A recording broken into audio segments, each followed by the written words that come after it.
Le département qui était dans l'innovation et notamment dans la prise en compte de ce que nous vivons, l'intelligence artificielle, les données, la protection des données, la collecte de la donnée comme étant aussi une source d'appréciation et d'engagement pour répondre au mieux aux solidarités humaines, solidarité territoriale.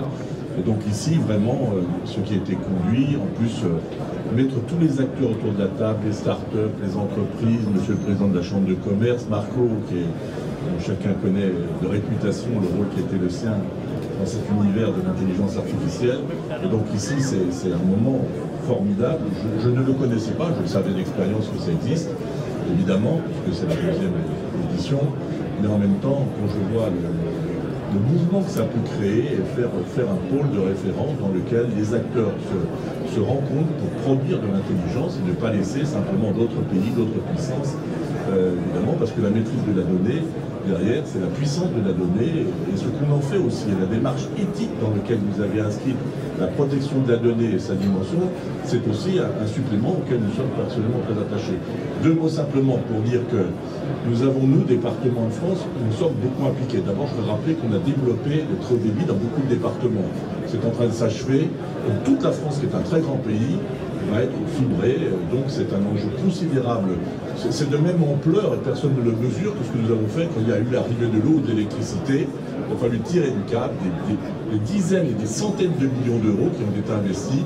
Les départements ont pris le manche parce qu'ils ont cette proximité du dernier kilomètre pour amener la fibre à chaque habitant.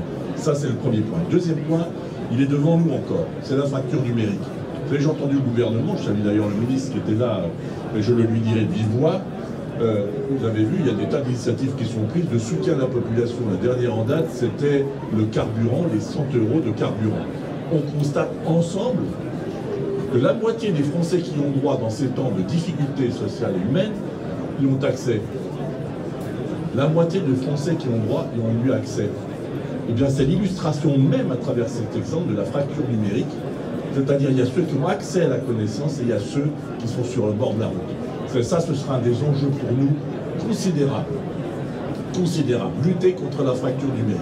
Permettre l'accès à la connaissance, l'accès simplement à l'information. Et aujourd'hui, nos 340 000 agents qui sont en contact de la population passent 30% de leur temps à, comme on disait par le passé, faire les papiers. Maintenant, c'est accéder à la connaissance. Tout simplement. Et puis le troisième sujet, c'est de se projeter dans le monde du futur. Nous n'avons pas encore suffisamment mis en ordre de marche nos données de solidarité humaine, de ressources, de la route, se projeter dans le monde du futur. Et là-dessus, c'est un des grands enjeux. C'est pour ça qu'on a créé, à l'initiative aussi de Charles Ginesi, une commission innovation, données et innovation du futur, et s'inscrire dans ce monde-là, le préparer. Et je pense que nous avons un rôle majeur à jouer aux côtés de...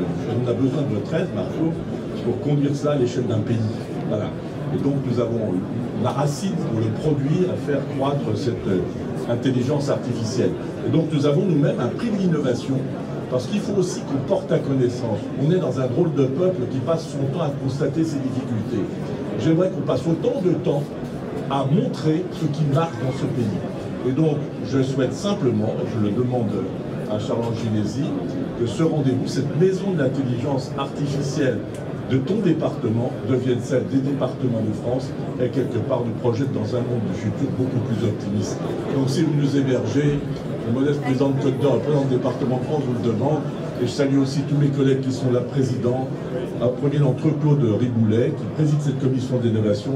Alors venez à nos assises, parce qu'on rassemble tous les conseils départementaux de France maintenant, et vous verrez qu'il y a beaucoup d'imagination, beaucoup d'envie de faire, beaucoup d'espérance finalement, et de la donner, sa maîtrise, sa communication, son accès, ce sera les clés du futur. Voilà, merci à tous et bravo pour l'exemple que tu as donné, Charles.